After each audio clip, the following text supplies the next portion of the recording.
it going? Good. Excited to see everyone. I think first it was about Griffin's character, Peter, and his, happens to be the father of these two sons who are now grown up, and he's desperate to reconnect with them, and they don't need him in the way they did when they were boys, and I think he wants to be wanted again the way he was wanted when they were boys, and I think what makes him sort of a unique and interesting character is that he wants to evolve. He wants to understand his gay son and hear about his love life. He's not clinging to old ideas of masculinity. He's open to evolving. But his children have grown up and he can't have that time back. And so I think I'm proud of the fact that Peter is this character who I don't think he's really fighting against change. He's willing to evolve. And yet time still is kind of passing him by. Hey, how's everything at work? It's good.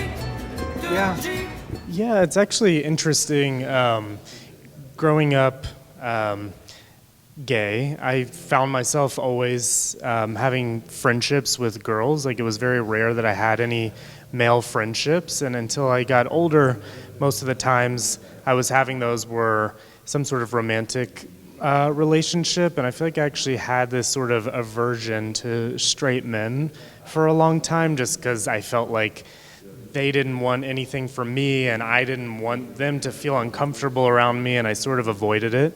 And this whole thing was actually like such a beautiful experience for me, like getting to connect with these people that I don't normally, and just the actual relationships we formed were so special to all of us, and I do think that it translates in the film. And yeah, it was actually like a really lovely experience for me. When I read the script and I played the part, I really just thought in terms of being a father and being a son, and was very, I thought very in small terms, or very confined terms about my character.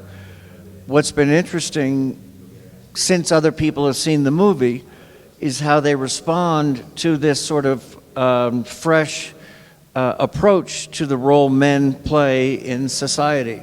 I didn't read this as a thematically or sociologically about what masculinity means, but that people are having that dialogue about this has been really.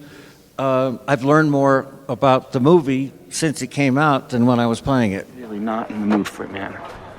Wait, you didn't know he was coming? No. Overall, it was an entirely positive experience.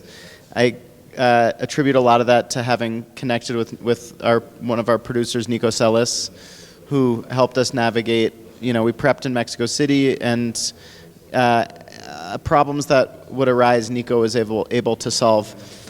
And I think anywhere you shoot has the things that make it challenging are also the things that are gifts.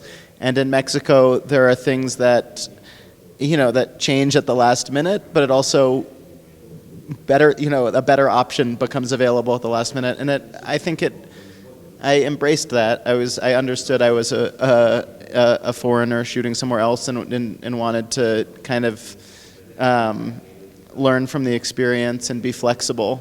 Sargasm was not in the script originally.